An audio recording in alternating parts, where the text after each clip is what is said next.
ہرقل شاہ روم نے ابو سفیان سے کہا، میں نے تم سے پوچھا تھا کہ اس رسول کے ماننے والے بڑھ رہے ہیں یا گھٹ رہے ہیں؟ تو نے جواب میں بتلایا کہ وہ بڑھ رہے ہیں۔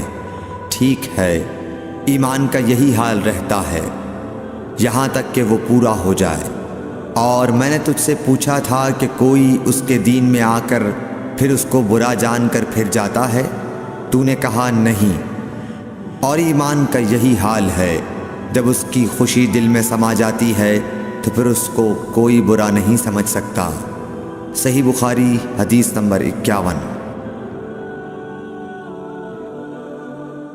حضور اکرم صلی اللہ علیہ وسلم فرماتے تھے، حلال کھلا ہوا ہے اور حرام بھی کھلا ہوا ہے، اور ان دونوں کے درمیان بعض چیزیں شبہ کی ہیں جن کو بہت لوگ نہیں جانتے کہ حلال ہیں یا حرام۔ پھر جو کوئی شبہ کی چیزوں سے بھی بچ گیا اس نے اپنے دین اور عزت کو بچا لیا، اور جو کوئی ان شبہ کی چیزوں میں پڑ گیا اس کی مثال اس چرواہے کی ہے جو شاہی محفوظ چراگاہ کے آس پاس اپنے جانوروں کو چرائے۔ وہ قریب ہے کہ کبھی اس چراگاہ کے اندر گھس جائے اور شاہی مجرم قرار پائے۔ سن لو، ہر بادشاہ کی ایک چراگاہ ہوتی ہے، اللہ کی چراگاہ اس کی زمین پر حرام چیزیں ہیں، پس ان سے بچو۔ اور سن لو، بدن میں ایک گوشت کا ٹکڑا ہے، جب وہ درست ہوگا سارا بدن درست ہوگا، اور جہاں بگڑا سارا بدن بگڑ گیا۔ سن لو، وہ ٹکڑا آدمی کا دل ہے۔ صحیح بخاری حدیث نمبر 52۔ عبد القیس کا وفد جب حضرت صلی اللہ علیہ وسلم کے پاس آیا تو آپ نے پوچھا کہ یہ کون سی قوم کے لوگ ہیں یا یہ وفد کہاں کا ہے؟ انہوں نے کہا کہ ربیعہ خاندان کے لوگ ہیں۔ آپ صلی اللہ علیہ وسلم نے فرمایا، مرحبا اس قوم کو یا اس وفد کو، نہ ذلیل ہونے والے نہ شرمندہ ہونے والے، یعنی ان کا آنا بہت خوب ہے۔ وہ کہنے لگے، اے اللہ کے رسول صلی اللہ علیہ وسلم، ہم آپ کی خدمت میں صرف ان حرمت والے مہینوں میں آ سکتے ہیں، کیونکہ ہمارے اور آپ کے درمیان مضر کے کافروں کا قبیلہ آباد ہے۔ پس آپ ہم کو ایک ایسی قطعی بات بتلا دیجئے جس کی خبر ہم اپنے پچھلے لوگوں کو بھی کر دیں جو یہاں نہیں آئے، اور اس پر عمل درآمد کر کے ہم جنت میں داخل ہو جائیں۔ اور انہوں نے آپ سے اپنے برتنوں کے بارے میں بھی پوچھا۔ آپ صلی اللہ علیہ وسلم نے ان کو 4 باتوں کا حکم اور 4 قسم کے برتنوں کو استعمال میں لانے سے منع فرمایا۔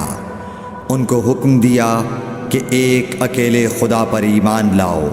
پھر آپ صلی اللہ علیہ وسلم نے پوچھا کہ جانتے ہو ایک اکیلے اللہ پر ایمان لانے کا مطلب کیا ہے؟ انہوں نے کہا کہ اللہ اور اس کے رسول ہی کو معلوم ہے۔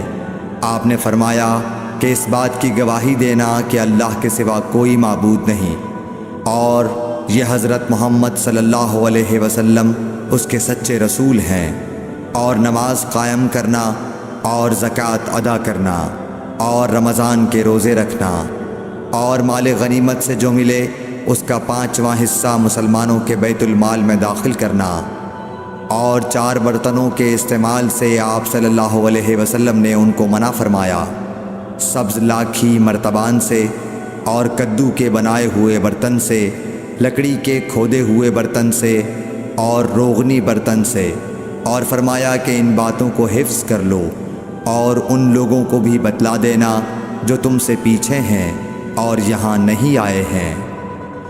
صحیح بخاری حدیث نمبر 53۔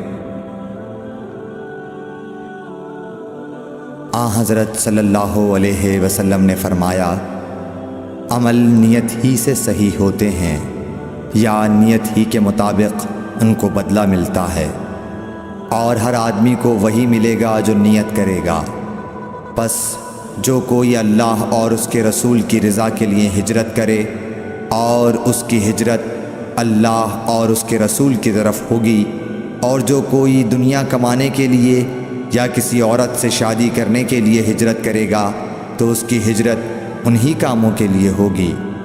صحیح بخاری حدیث نمبر 54۔ حضرت صلی اللہ علیہ وسلم نے فرمایا، جب آدمی ثواب کی نیت سے اپنے اہل و عیال پر خرچ کرے پس وہ بھی اس کے لیے صدقہ ہے۔ صحیح بخاری حدیث نمبر 55۔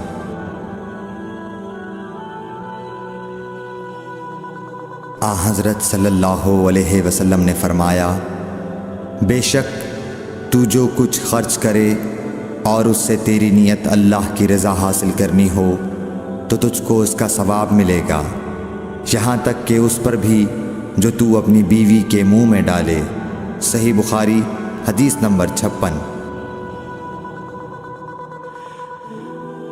جریر بن عبداللہ رضی اللہ تعالی عنہ نے کہا کہ حضرت صلی اللہ علیہ وسلم سے میں نے نماز قائم کرنے اور زکوٰۃ ادا کرنے اور ہر مسلمان کی خیر خواہی کرنے پر بیعت کی۔ صحیح بخاری حدیث نمبر 57۔ جس دن مغیرہ بن شعبہ حاکم کوفہ کا انتقال ہوا تو جریر بن عبداللہ رضی اللہ تعالی عنہ خطبے کے لیے کھڑے ہوئے اور اللہ کی تعریف اور خوبی بیان کی اور کہا، تم کو اکیلے اللہ کا ڈر رکھنا چاہیے، اس کا کوئی شریک نہیں، اور تحمل اور اطمینان سے رہنا چاہیے اس وقت تک کہ کوئی دوسرا حاکم تمہارے اوپر آئے، اور وہ ابھی آنے والا ہے۔ پھر فرمایا کہ اپنے مرنے والے حاکم کے لیے دعائے مغفرت کرو، کیونکہ وہ مغیرہ بھی معافی کو پسند کرتا تھا۔ پھر کہا کہ اس کے بعد تم کو معلوم ہونا چاہیے کہ میں ایک دفعہ حضرت صلی اللہ علیہ وسلم کے پاس آیا اور میں نے عرض کیا کہ میں آپ سے اسلام پر بیعت کرتا ہوں۔ آپ نے مجھ سے ہر مسلمان کی خیر خواہی کے لیے شرط کی، پس میں نے اس شرط پر آپ سے بیعت کر لی۔ پس اس مسجد کے رب کی قسم کہ میں تمہارا خیر خواہ ہوں۔ پھر استغفار کیا اور ممبر سے اتر آئے۔ صحیح بخاری حدیث نمبر 58۔ ایک بار حضرت صلی اللہ علیہ وسلم لوگوں میں بیٹھے ہوئے ان سے باتیں کر رہے تھے، اتنے میں ایک دیہاتی آپ کے پاس آیا اور پوچھنے لگا کہ قیامت کب آئے گی۔ آپ صلی اللہ علیہ وسلم اپنی گفتگو میں مصروف رہے۔ بعض لوگ جو مجلس میں تھے کہنے لگے، آپ صلی اللہ علیہ وسلم نے دیہاتی کی بات سنی لیکن پسند نہیں کی، اور بعض کہنے لگے کہ نہیں، بلکہ آپ نے اس کی بات سنی ہی نہیں۔ جب آپ اپنی باتیں پوری کر چکے تو میں سمجھتا ہوں کہ آپ صلی اللہ علیہ وسلم نے یوں فرمایا، وہ قیامت کے بارے میں پوچھنے والا کہاں گیا؟ اس دیہاتی نے کہا، حضور میں موجود ہوں۔ آپ نے فرمایا کہ جب امانت ایمانداری دنیا سے اٹھ جائے تو قیامت قائم ہونے کا انتظار کر۔ اس نے کہا، ایمانداری اٹھنے کا کیا مطلب ہے؟ آپ صلی اللہ علیہ وسلم نے فرمایا کہ جب حکومت کے کاروبار نالائق لوگوں کو سونپ دیے جائیں تو قیامت کا انتظار کر۔ صحیح بخاری حدیث نمبر 59۔ عبداللہ بن عمرو نے کہا کہ ایک سفر میں جو ہم نے کیا تھا، حضرت صلی اللہ علیہ وسلم ہم سے پیچھے رہ گئے، اور آپ صلی اللہ علیہ وسلم ہم سے اس وقت ملے جب عصر کی نماز کا وقت آن پہنچا تھا۔ ہم جلدی جلدی وضو کر رہے تھے، پس پاؤں کو خوب دھونے کے بدل ہم یوں ہی سا دھو رہے تھے۔ یہ حال دیکھ کر آپ صلی اللہ علیہ وسلم نے بلند آواز سے پکارا، دیکھو ایڑیوں کی خرابی دوزخ سے ہونے والی ہے۔ 2 یا 3 بار آپ صلی اللہ علیہ وسلم نے یوں ہی بلند آواز سے فرمایا۔ صحیح بخاری حدیث نمبر 60۔